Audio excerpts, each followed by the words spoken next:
Welcome to the running journey. Welcome to the running journey.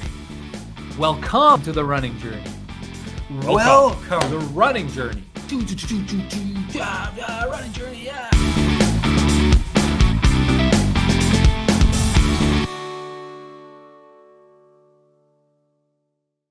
Welcome to The Running Journey, a transformative podcast telling the story of two brothers faced with a very tough time in their lives that decided to do something about it, get healthy, get fit, and start jogging. The Running Journey will take you through half marathons, Ironmans, ultra marathons, and their attempt at qualifying for the Boston Marathon. Don't forget 5Ks. Sorry. We're certainly not going to forget 5Ks, Charlie. This is The Running Journey. Listen to us while you run. That's a great idea. Okay, I think we have our intro. Welcome. Great to be here, guys. Welcome to another episode of The Running Journey. I'm Rob. It's my brother, Charlie. Pretty exciting episode today. We're going to run down a few things. I've been in France for 2 weeks. I've been jogging quite a bit. I have Ironman Worlds coming up. I've also kind of thinking about adding some stuff to my calendar for later in the year. I did a half marathon in France. Charlie, we're going to recap your most recent race, which was the triathlon in Clear Lake, which I have not talked to you about yet. I don't know how it went, but I kind of know the swim wasn't great, but exciting. Middle of summer. We got New York Marathon coming up in, when is it? November? I don't even know. 11 weeks.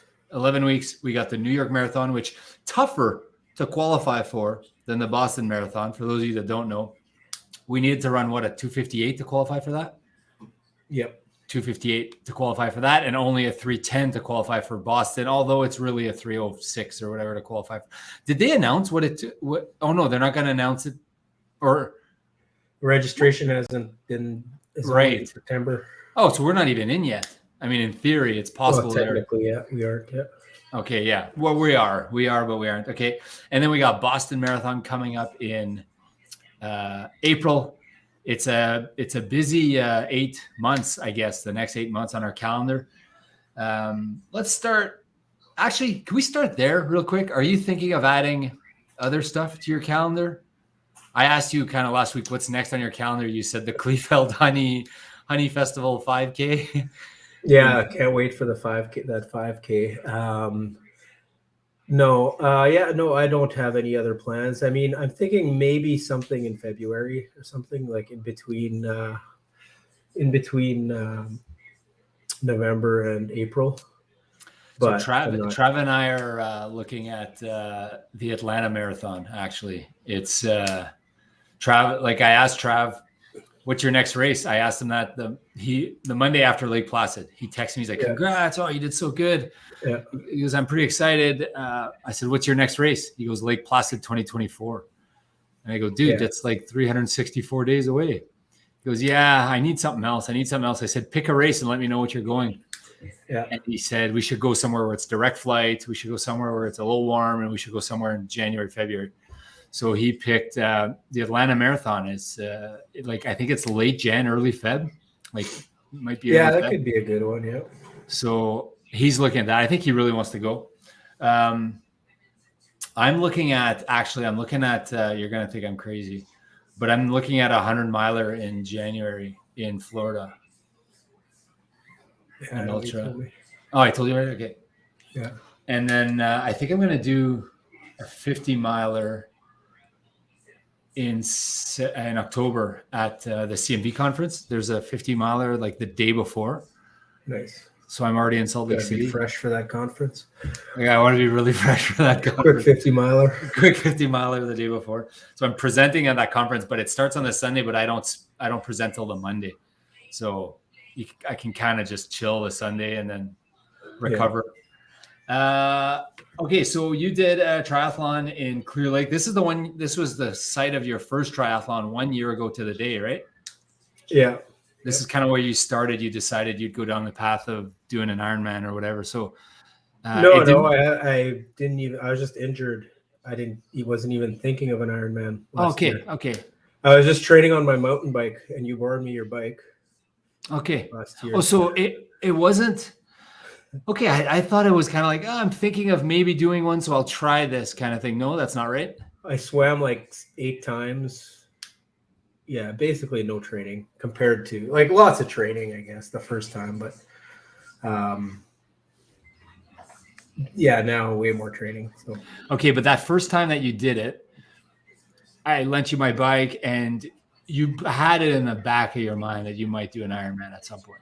No, not yeah, even? probably. Yeah. Okay, so you did it last year. What was your time last year? And do you remember how it went? I know we covered it on this. 2:48, but I couldn't run. I really didn't know how to run. So And swimming, you were injured. That was right in when you were injured. Right? I couldn't swim and I couldn't run, but I'm Kill the realizing bike. I was already a good biker, even after like a month of like almost no training, basically like zero training, like 80K of biking total, something like that. Yeah, for some reason you're like gifted there. I think it's because you're shorter, so more leg percentage, so of your body. Is that possible? And like just a stronger frame for biking than me, for sure. I don't know. I think like our playing hockey as kids probably helped. Yeah. Like I played a lot of hockey. I don't know. Why am I so shitty? Okay, I gotta tell a story before you tell. Well, you're not. You're pretty good too. You know. No. Okay, I gotta tell you a story. You use Training Peaks. We use Training Peaks. Have you checked the stacked or whatever? You check it regularly, I'm sure. No, not too often. Okay, but you've checked it. You know how it works. I've checked it. Yeah. Okay, so it tells you how you ranked in your age category on a percentile basis. Everyone who uses Training Peaks, right? Yeah. So obviously there's a bias because it's skewed towards people that are willing to pay to use a training app. So it's like the elite, whatever. Yeah. But I looked at it and I was looking at my bike and I was like, oh, wow, I'm pretty good. I was like 9th percentile, 14th percentile. I was like, that's pretty good. I'm in the top, 10% of people who buy it. That's not bad. I'm pretty good. I was pretty pumped. And then I looked at my running stats. I was like, oh, let's look at my running stats. And then I was 90th percentile. Yeah. My 50K, my 50 mile was like 96. My 50K was like 93. My marathon was like 87. And I was like, it's got to be higher than that. Mine's whatever. Like 98 or something. In the 90s, whatever. I'm exaggerating, but I'm trying to make my point is that I'm like brutal at biking. Brutal. And I do think though that because I do all my biking in my basement, I think you said that there's like a 30-watt difference. So I think that probably hurts my percentile. Well, for me, it feels like it, but I've seen like a video now, people saying like, technically there should be no difference, but like Patrick even says there's like a difference. So I don't know. I feel like there is a difference. It's easier outside. Okay. Like to me, I feel like it's easier, but yeah, I'm like I don't know, 65 or something, 65 percentile for biking. Well, depending on which distance, like. I'm trying to find it I have my Training Peaks open here. I'm trying to just find. Do you know where I would find that? I don't even know. Anyways. Analytics, I think, or something. Okay, but okay, so I suck at biking. You're pretty good at biking. It's definitely what I need to do a lot more work at. But I do feel I'm getting better at biking. Like I think I wasn't pushing myself hard enough in my workouts. Well, I mean, you were only like 10 minutes off of me in the Ironman, and you were only a minute in the Olympic. Like you had a good time in the Olympic one, the bird. So like you're pretty good. Okay. Yeah, I guess. But I mean, I think I wasn't pushing myself hard enough, I think is what I think I was doing. I was just kind of in my mind, a bike was always just something you did to kill the time till you got to the run. But like you have to push. You have to push in the bike. It's gotta hurt. You can't just go for a little bit, yeah. Like I mean, yeah. So yeah, I agree. So Hecla, it hurt, and I did really well. Yeah, like the first time it ever hurt for me was when I was racing you in. Oh, at Birds Hill. Yeah, you had a good time there. I was a minute behind you, but it hurt for the first time ever. I was like, oh, that's what I'm supposed to do on the bike. Like I just pushed as hard as I could kind of the whole time, just thinking of trying to beat you, right? Yeah. And I was never doing that before, and I certainly didn't do it at Ironman. I pushed harder this time. Ironman is you kind of want to. you kind of want to leave like 70%. Kind of you want to, Yeah. because it's long. Yeah. 6 hours is a while. I feel like that's why, like, to me, like, I'm starting to realize like half Ironman is kind of my distance because it doesn't feel long. Like, it's weird. Like, I feel like I can still push there, but Ironman would be like, no, I gotta save for the run, you know. Right. You could just go pretty much your 90% or whatever for the whole thing at a half Ironman. Yeah. Okay, so you did Hecla. You raced on Sunday, right? Saturday? Yeah, Saturday. Yep. How did it go in Birds Hill? Sorry, not Birds Riding Hill. Mountain. Clear Lake. It went not very well at all. So like really high winds right when we started the swim, and winds picked up throughout.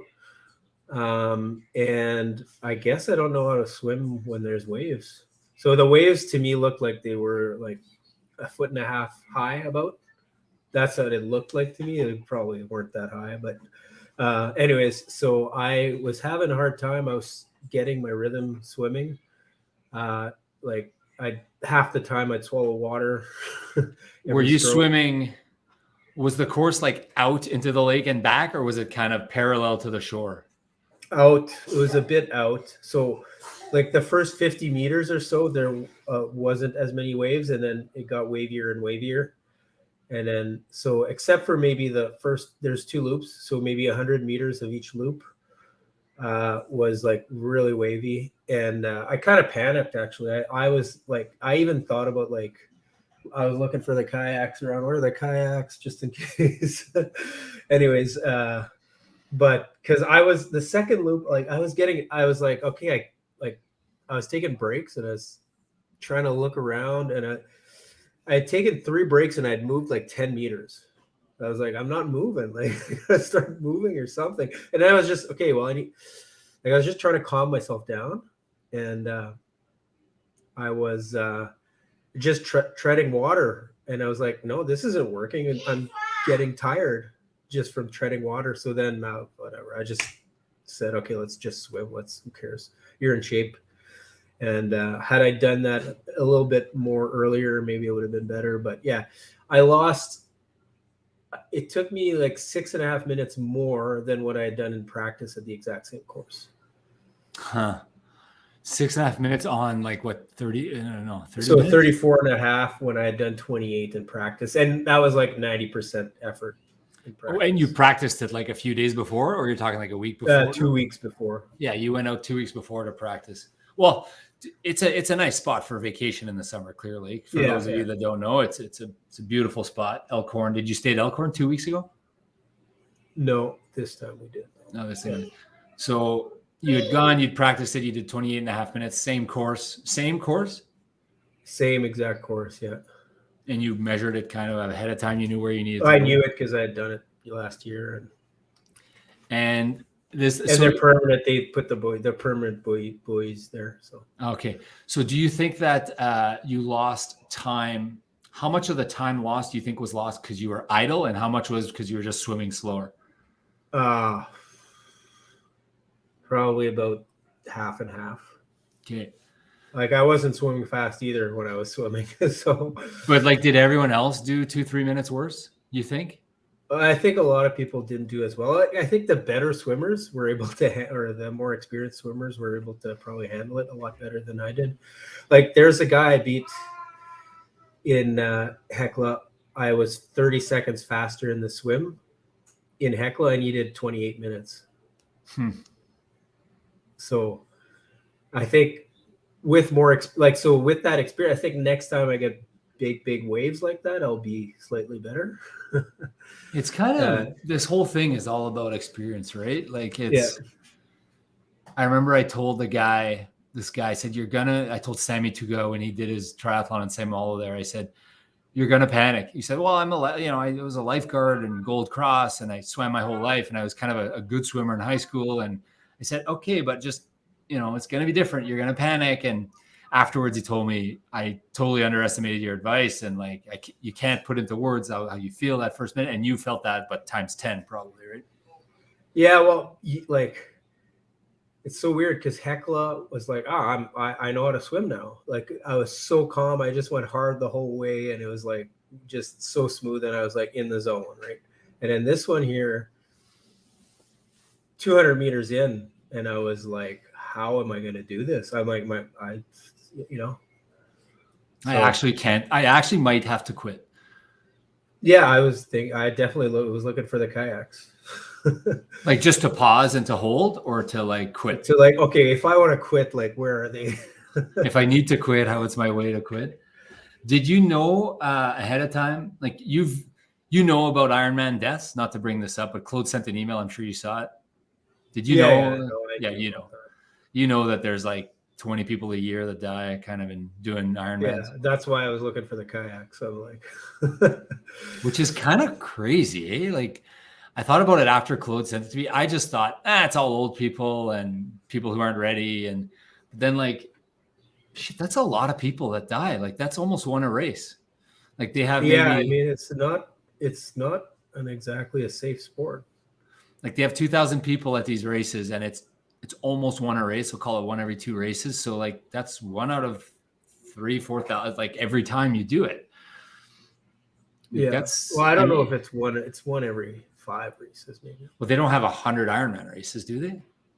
I think pretty close, yeah. Okay. Well, whatever. It's still 20 people that die per year. Like it's it's a big crazy. number. Yeah. So be safe is the like, don't have some humility out there. Have some humility is like be humbled and we've said it before. Respect the race, respect the distance, respect what you don't know. I think about us on the bike.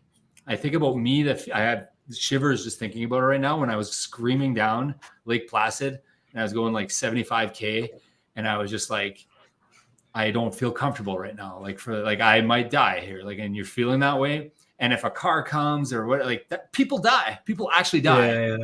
Yeah. And the guys, so I kind of loved Riding Mountain for that though. I wasn't pedaling hard, but I hit 66 kilometers an hour. It was fun.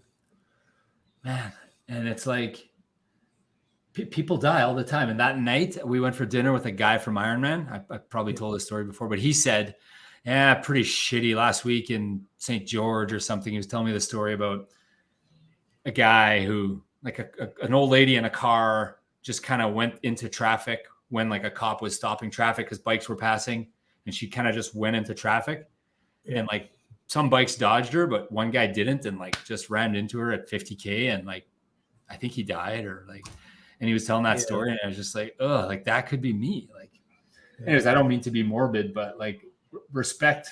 Apparently the controversy though, I didn't really read the whole story, but in Ireland there was an Ironman 70.3 and Ironman a different, like the Ironman Manitoba, but Ironman Ireland local association said the swim course isn't safe. You guys shouldn't run this race.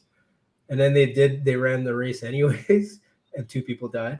The swim course because it was too choppy or it was too wavy. It was too windy. They were like, you should not run this race today. And then they did anyways, and 2 people died. Holy shit. Ridiculous. So when Claude sent me that email, and when you told me about the waves, I started thinking about Nice, which is in 2 weeks. Yeah. And it's in the ocean. Yeah. Like it's the World Championships, right? But like there's more buoyancy in the ocean. Okay. And I was looking at the deaths on Wikipedia. Yeah. There's people that die at the World Championships in the swim. Oh yeah, for sure. Yeah. Like it's not because you have the better elite swimmers that Well, it's tough conditions, isn't it? Like it's the tough. Yeah. So this one, like Kona I would never want to do just because of the. I didn't want to do. I want to do Kona because I want to do Kona. Yeah. But like the swim. I have no interest in flirting with death. Like ever in my life. Like I get zero rush out of that. In fact, it makes me nauseous and it makes me sick. Like I don't like heights. I don't like guns. I don't like going fast. I don't like I don't want to flirt with death ever. Yeah. And we were talking at the office about you. Have you seen the documentary on The Deepest Breath? Have you seen that one? watch it. It's this woman who tries to break the one breath deepest swim record. Okay. And it's like, imagine a sport where you have Well, to push, the key thing is pushing you as close to death as possible. but you still have to come up. So like you make the decision halfway. Oh, God, that's not Halfway, you're making the decision if you're done or not, right? Yeah. So if you're a little off and you don't have enough to get back, like you're dead. People, like it's not like a few people that die. It's like they all die. Yeah. All the best die in this sport. And I watched it and I was just like dumbfounded by like these. And we were debating at the office, and Mark was like, no. These people, like, that's the thrill they get. Like they need to be as close as the edge as possible every single moment of their lives. Otherwise, like they can't function. Kind of like you need to train every morning. That's them. And it reminded me of, do you ever see the one Free Solo or Free Climb or where the guy's climbing a mountain with no ropes and it's like no safeties and like they all die. All those guys, like the guy in the movie dies and they all die because they're asking eventually no one's eventually you're going to make a mistake. Even the best on earth. And like, I remember well, it goes like, anyways, like, no, go. It's like chess. Like even the best grandmasters make mistakes every game. So like the best in the world. So imagine a sport where when you make a mistake, you die. Yeah. So I was trying to explain to them like, oh, Rob, you're kind of the same way. You push yourself all the time. And I was like, not the same thing at all. Not the same thing at all. I push my body and I want to push the limits to what I can run and what I could bike and how much I can do, but I have zero interest in dying. Like I have zero rush. I get nothing out of that. Yeah. Like if there's a room where with a guy, I'm so scared. That's why I was looking for the kayaks. Yeah. So it kind of got me thinking about this. Like when you told me how scary the waves were, and then when Claude sent me the email about deaths, like I knew that people die in the Ironman, but then I started thinking, oh shit. So then I looked at the course in Nice, and it's like straight out to the ocean and then straight back, right? It's like you're not swimming on the shore. You're swimming against, hopefully it's not wavy. But anyways. There should be, but don't they have kayaks and stuff that you can? Yeah. They'll have kayaks. I'll be fine. So don't be afraid to use the kayaks, I guess is the key, right? But it was never on my mind kind of thing. Like it was never, I've always felt extremely confident in the water and like. Yeah. I mean, if it's not wavy, it's easy, right? Yeah. But I did freak the shit out in Italy when I went and swam in the ocean and I couldn't get back because of the undercurrent that one time there. But anyways, this will be different. Anyways, I'll figure it out. But that's in 2 weeks. Pretty excited. Okay, so you did, and then the bike course. Oh, that's what Patrick was telling me. He's like, yeah, very technical course on the downhill. I was like, what do you mean technical course on the downhill? It means you're going to be going so fast and you have to turn sharp. And yeah. And I was like, So when I practice, put your hands on the brakes a little bit. Yeah. So when I've been practicing the course that I've downloaded on the Full Gas app, usually when I go to these downhills on a virtual course, your mind just goes blank, right? Because you don't. But now I've been focusing on the map on the video. It's okay. There's a turn. There's more turns. Oh my God, a lot of turns.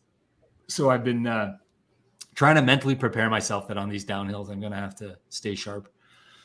Anyways, I'm not gonna die, but it's just like whatever. It wasn't on my mind till. I'm actually getting really a lot more because I did Riding Mountain like 5 times in the last 2 weeks, and there's some hills there, and I'm getting a lot more confident. Like it's not real hills, but like I mean, you're hitting close to 70K down. So yeah, that's a hill. If you're hitting 70K down, that's a hill. Pretty close, not quite, but yeah. And that's at like 300 watts there, but so. You were 6 minutes slow after the swim. Yeah. So and then I was kind of just. This sucks. Why am I here? I was kind of going through the motions after that. Like, I wish I would have pushed a little bit more. Actually, like I had the 3rd fastest bike time of anyone there, but I feel like I didn't push. Like it was like just kind of a normal workout type. Like I didn't really. You almost treated it mentally as a workout instead of as a race. Yeah, like I took some breaks. I didn't really. I wanted to hit at least 280. I was hoping to hit 290, but at least 280. watts and I averaged 266. So, and I remember taking like breaks and like, but the thing is, it's hard to, I was at the back and I was passing people, so many people. And because I had the third fastest bike of anyone. And what was your swim like? Sorry, how many competitors in total? It was like 95, I think, or somewhere around there. So there's a lot of people. That's the other thing. There was a lot of people in that small area. And you had the 60th fastest swim or something? No, 50th. Like a lot of other people struggled too. Okay. So 50th, but I would have expected to have been more like around top 20 somewhere. No, I know, but like how many people did you pass on the bike? I'm not 100% sure, but 20? Probably 40. Where did you finish overall? I finished 11th. So sorry, I probably passed over like 35 people on the bike. Did you do good on so the bike you went hard, but you took breaks, and I ask you this not to chirp, but like, do you feel there's a lesson here? Yeah, the lesson is like, just in triathlon, things can go wrong, and a lot more things can go wrong than in running or those like my running marathons, whatever, so just do your best in each part and like, don't worry about the result as much. Because I think had I gone hard, a little bit harder on the bike, a little bit harder on the run, 5-6 minutes, maybe, right? I probably would have. No, I think maybe 2 minutes on each. 2 minutes. Okay, so 5 minutes total. 4 more minutes total. I could have probably chopped had I tried a bit more. But I was a little down after the swim, and it was hard for me to get motivated, right? Yeah. But like, it's not like it didn't try at all. But no, 266 output, like 11th is that's good, like, Charlie. Like, yeah, I know, but I know how you feel. Like I know how you feel. Like, okay, so when like, compared to like a race that went really well, Hecla, or even let's say the last marathon I did in November, or the half marathon, like, you're in a zone, right? Yep. And hitting that 290, I feel like I would have had a chance to hit it, right? Like, had I been in that zone, I just was not in that zone. It's hard to explain, but when a race is going well, you're kind of in a zone, right? Yeah, I get it. Yeah, so I think it's like, to take a lesson, to rephrase it, it's like you got to compartmentalize every aspect, and you just got to focus on what you can control for each of those aspects, and you got to and even if you don't have the best race of your life, that's okay too. Like, you'll feel better having tried your best, even if it's not your best race of your life, than not having tried. Like don't go all or nothing on a one race, Yeah, don't sacrifice perfect for good, or something like that. Yeah, exactly. Yeah. I think that's a really valuable lesson. And I think it's not mathematically possible to have your best race every single time.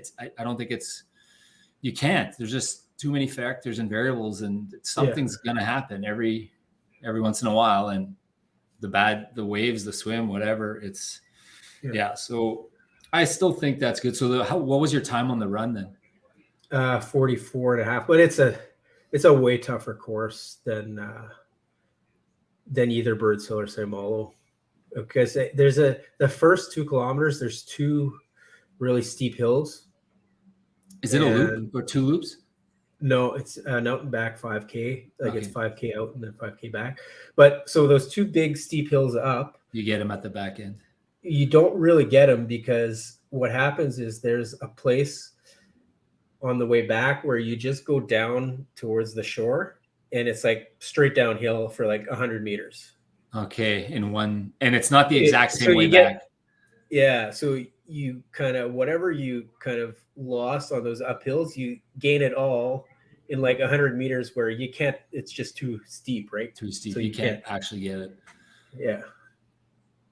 So that's why it's pretty tough. And then there's another steep uphill right before the end.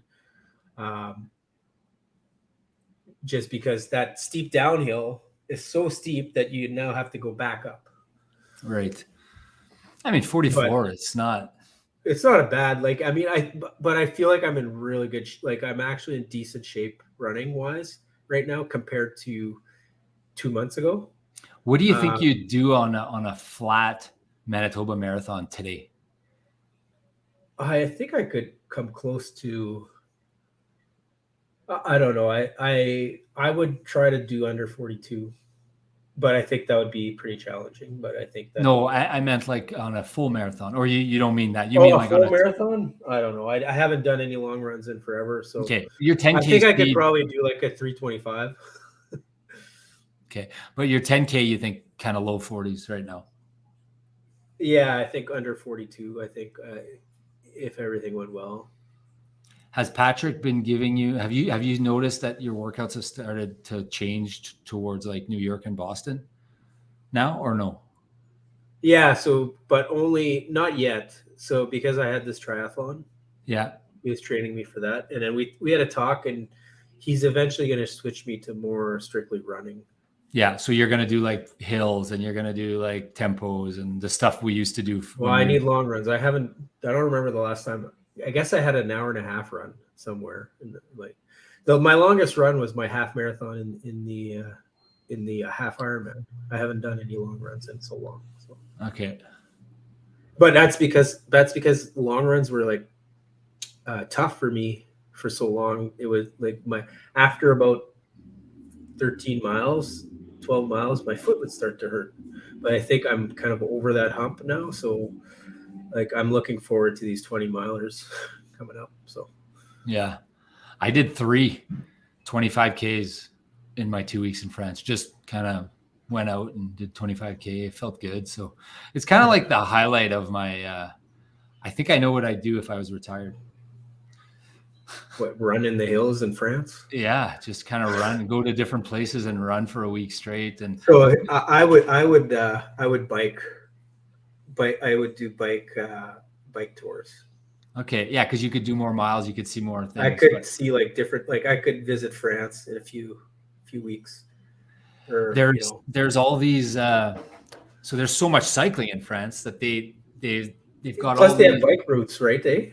They do, yeah, and they've got all these pre-made tours that you can just do on your own. So I think there's 4 different loops, but like where you do around France, and you'll do like 150K times 8. And I'm sure there's like the same in like the Netherlands and those other countries. Because when I went there, I saw that every road I was on also had a bike road right beside it. Yeah.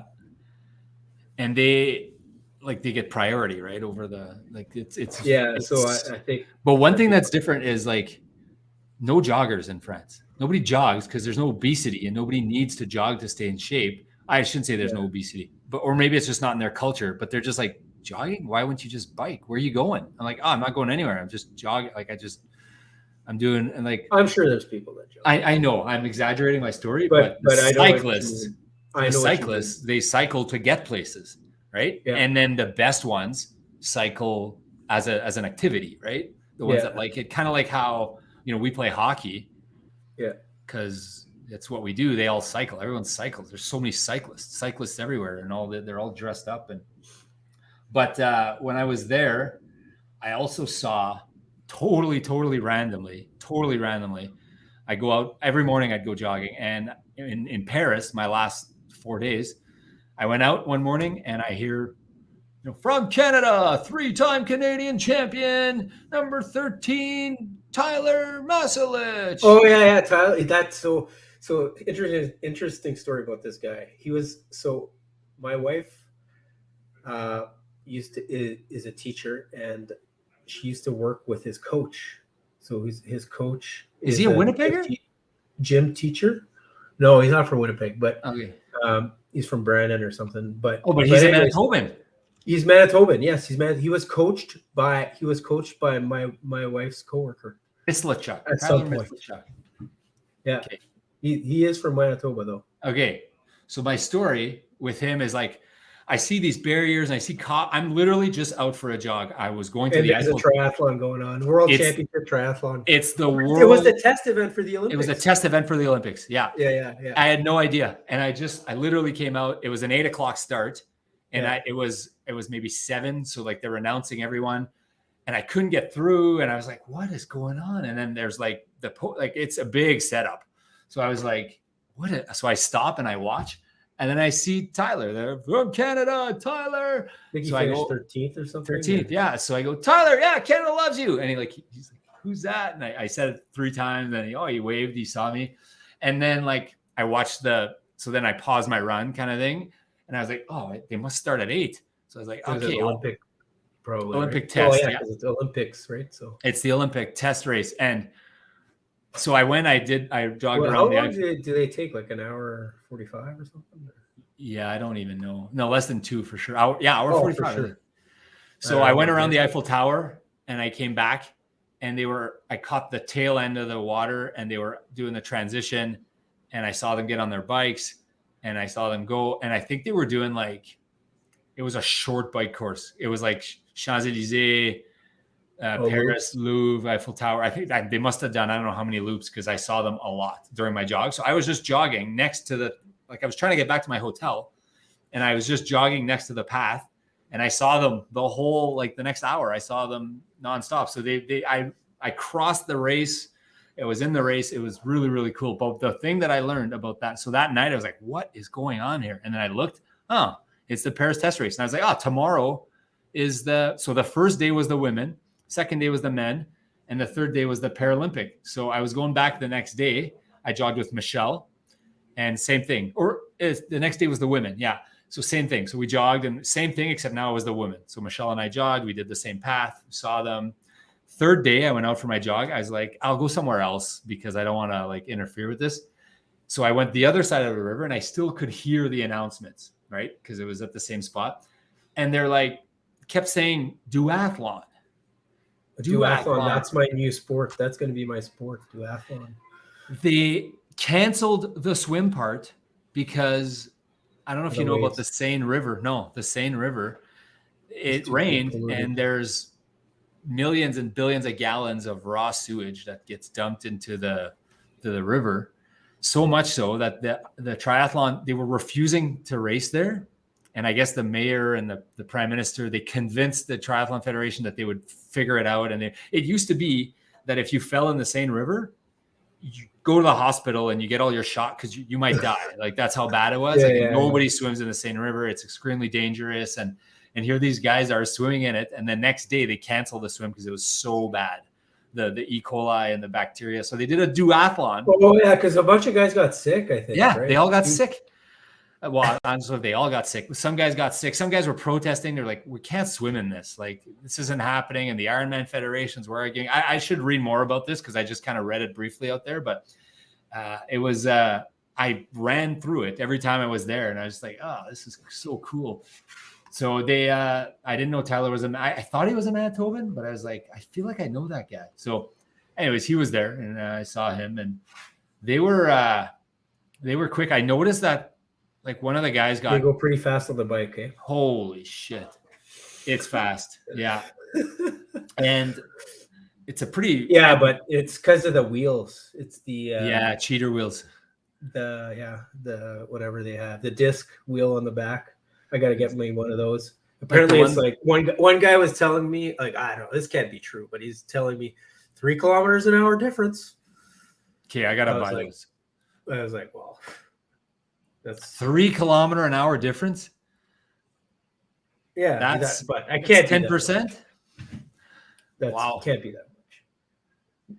Anyway, so that was cool. But I really, so all I did basically on vacation, my plan was to find a bike and to rent a bike and to do my 4-hour bike and my 5-hour bikes and figure it out. But it was just, I had the family, I had my sister-in-law, we had stuff to do. So that didn't work. So basically I ended up just jogging every day. So I was just jogging. I'd go for 10K, 20K kind of in the morning. I ended up having a good time, but I found a half marathon. So now you're 3 weeks away? Yeah. 2 weeks and 4 days, 3 days. So basically you got a week till you kind of should be tapering. I think Saturday is my last real, I start tapering. Saturday I'm supposed to do a 5.5 and 40-minute brick run or something. 5.5 and an hour brick run, I think I have. But I mean, I have a million. Yeah, it's going to be tough to get this weekend in with everything I got. But yeah, I'll figure it out. It's I'm supposed to be tapering. I feel like I've been resting for like, it's crazy that I did 150 kilometers, 160 kilometers in 14 days of jogging. And like my Training Peaks tells me I'm in the least shape that I've been in the last, the TSS or whatever it's called, the training stress score. Cause I guess I was jogging too slow. My morning jogs were too easy. It kind of felt like Run with Rob, like, cause that's the pace I was running, except my half marathon. My half marathon. You did a half marathon. How did that go? Well, I signed up for it. So they're like world shuts down in France in July and August, right? So I found there was 2 half marathons in the entire country in August, and I found one, and I ended up booking a place around it and kind of booked the trip around that half marathon. And it was in Paimpol. And Michelle's like, "Oh, why are we staying here?" I was like, "Oh, it's beautiful. It's on the ocean. You're going to love this. I found a great place. It's fantastic." Oh, by the way, I have a half marathon tomorrow. Unique area of France. Unique area of France. And she goes, "Yeah, okay, I know what you're doing." I said, No. It's a good area here. So I thought it'd be like a 6 a.m. start or 7 a.m. start or even 8 a.m. start. So I could just go and then come back and like the day's not ruined, right? It was a 10 a.m. start, I believe. So I was like, because that means I'm not back till. So I was like, why don't everyone come with me and we'll go check out this town? And so I dropped myself off and then I gave Michelle the keys and I was like, "Okay, figure this out." And like driving in France is it's not like driving out here. Anyway, she figured it out. But I thought it was a road race. I thought it was a half marathon. But again, ended up being a trail run where there was running on the beach. Because the reason they pushed the race is because of low tide. And they changed the course and they made it like you were running in the ocean, like in the spots where normally there'd be the ocean. So we ran like whatever, up hills and into the ocean. I ended up doing an hour 34. Wow. But it was like, what's that? That's awesome. I mean, it's funny because for the first half, I was like, I'm going as fast as I can. Why am I not going faster? I don't know what's going on. Because when you don't run, when you run on a road, you can go faster, right? Yeah. Like but same effort. Also, I wasn't warmed up. It like the second half felt. Yeah, like remember we did the warm up that one time, and you had a good race. I need to do a warm. I need to do a real because I had no issue with being tired at the end. I think Zero.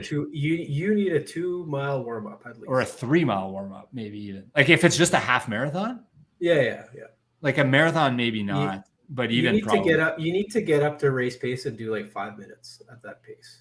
Yep, for sure. Because I was like, I was trying to go as fast as I could. I'm like, why am I not going? I guess I'm out of shape. I just kept thinking, I guess I'm out of shape because and then all of a sudden, like mile 6, mile 7, all of a sudden, like found my stride, heart rate went down, pace went up, and I had a ridiculous negative split and I passed everyone on the back. And I was just going. It just felt so easy on the back half, so much so that like at the end, I was like, I could have kept going. Like so I probably didn't go hard enough, but I had fun. I had so much fun. I love doing these races because you meet people, and I finished first in international runners, 32nd overall out of, I don't know. I think they had a couple hundred runners. Oh, that's good. 30. So it must have been a big one then if you were 32nd. They only have like, how many people were in it? I think there's about 200. They have not put the results up yet. It's France, so they work at a different pace. Yeah. But I had fun. I had a ton of fun. To me, like I was kind of like, I don't want to say the highlight of my trip, but it kind of was. Because I, you know how it is for races. And anyways, I had fun. So I'm just seeing if the results are on now. No, they're still not up. Récapitulatif. No, they still don't have the results up. Over a week after, they still don't have the results up. But I know I did. I know I did an hour 34, and I know I did. I don't know, pretty good. It was fun though, and I don't know if I'd go back. Jogging in Paris. So you've been to Paris? Have you been to Paris? I forget. So, No, I haven't been. So you can't move during the day, right? In the city, it's kind of like New York, It's like It's like congested, you mean? so congested and so many tourists and just so many people, and you can't move. And I had 4 kids, right? So we're walking around with 4 kids, and that's why I like my 4 or 5 a.m. walks well, when I'm touring towns like in London and stuff. Paris, like you were fine till 9 a.m. There's no one. So and that's when I discovered I know how they film those zombie movies, zombie apocalypse movies, where it's like the end of the world and there's no cars on the street. They just go to Paris and they shoot from 6 to 9 because there's nobody on the street. Their life doesn't start, their day doesn't start till 10, 10:30, 11. So it was really a great city to jog in the morning because there's no cars. Like the Champs-Élysées and the Arc de Triomphe, like that big round circle where the Tour de France goes around. I jogged right through there. Not one car, not one cop, like nobody. And I right in the middle of the road. It was pretty cool. 7 a.m., nobody on the streets. There's a lot of good jogging to be had in Paris in the morning. In the French countryside though, yikes. One of the days I couldn't sleep. It was like 4 a.m. And I was like, well, I'm up. What do I do? I'm up. What do I do? I was like, well, I was going to do 30K tomorrow. Maybe I'll go do 30K now. And I'll just go and I'll do a 30K and whatever. So I get up. Yeah, okay, I'll do that. Get ready, get dressed. I go outside. It's pitch dark. Pitch dark. I don't know. I've never jogged at 4 a.m. You probably have, but like it was too dark. Like I couldn't. Well, in the city you can because there's lights. Like so I was in the country and like the woods. But you can't see anything if it's And I was a little scared because I was like, I don't know where I am, and so I had mapped out my course. I was like, and I found a trail run. I'm like, I'll do this trail run. I'm doing the trail run, and I'm like all of a sudden I'm in the bush, I'm in trees, and I'm stepping on rocks, and I'm like, what am I doing? I can't see anything. So I ended up just going back, and I waited till 5 because I started Googling nautical twilight and what it means, like how early you can jog. And so I started at like 5, and I ended up doing like 20 whatever kilometers, like 5 a.m. instead of 4 a.m. And even that was too early. I had my phone out and it was so dark. So I learned about the sunrise, sunset. Okay, so good recap. You're not doing like don't they have halves every weekend now? Or you're not doing like a 10K? Yeah, so no, but I'm going to do 5K September 16th. Yeah. You should join me. You'll be really tired from your Ironman. So I'll join you. That's a Saturday or Sunday? I think that's a Saturday. So you'll have a chance. I'll have a chance because hopefully you'll be really tired from the Ironman. No, you know what I'm going to do? I'm going to run 5K before. Like as a warm up, and it'll be my last 5K, the race. Yeah, I'll do a warm up. Yeah, I'm definitely doing a warm up. I'll take a rest after my warm up before the race starts. And then 10K a week later on the Sunday though. Okay. And then half marathon October, the same one that we always do.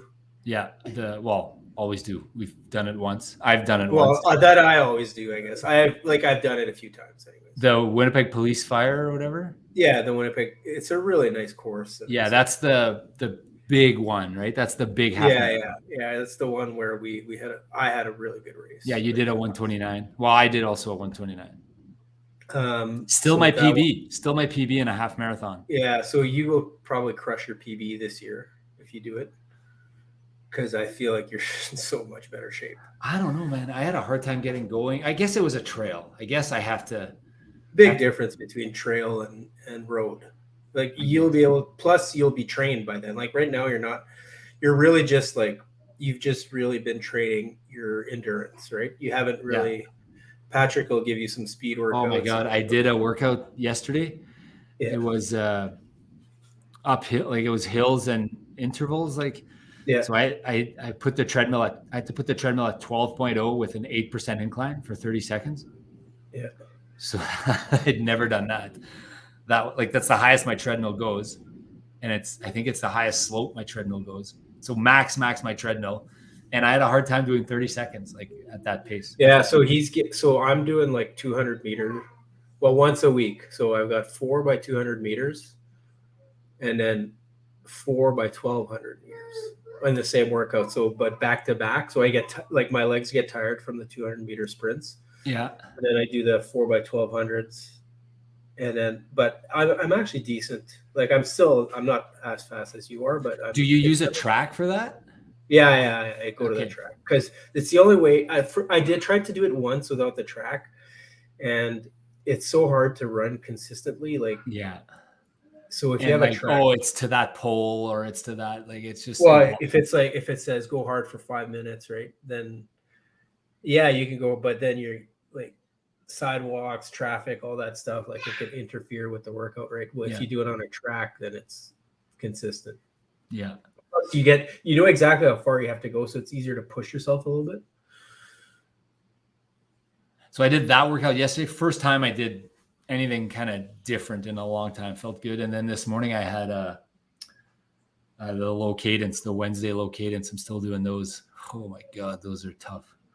Yeah, those will help you though for knees. Yeah. Yeah, I realized how out of shape I was, but 2 weeks, one big workout, and then Ironman, and then we'll do some races this summer. Yeah. So my prediction is that you're going to do a 125 or 126 or something for the half. Jeez. Because I think you're in really good shape. Okay, I don't feel like I just ran a 134. I don't feel like I'm 8 minutes faster on road. But tough, like the course, it makes. Fair enough. That course. So 2 things about that course. So how hot was it when you did your half marathon? It was like 20. It was fine. Yeah, 20. Okay, makes a huge difference. So this course usually it's like 5 or 4 degrees, right? To me, you go way faster at 4 degrees. I also had my trail shoes that have 1,000,000 miles on them. Plus, cheater shoes. Plus trail course. Plus it's a 100% flat course. Plus throw in some vapor flies and Okay. Well, hey, man, if I could do one, that would be awesome. It'd be awesome. Yeah. I'm just hoping I can match my time from last year. Like that even is a stretch, but we'll see. I'm a year older, so if I can match my time every year, that'd be good. That's right. Yeah, because there won't be PBs all the time, right? Thanks for tuning in, guys. Don't forget, like, subscribe, tell your friends about us, and listen to us while you run. That's the intro, Charlie. While you run. Another episode of The Running Journey. Thanks, guys.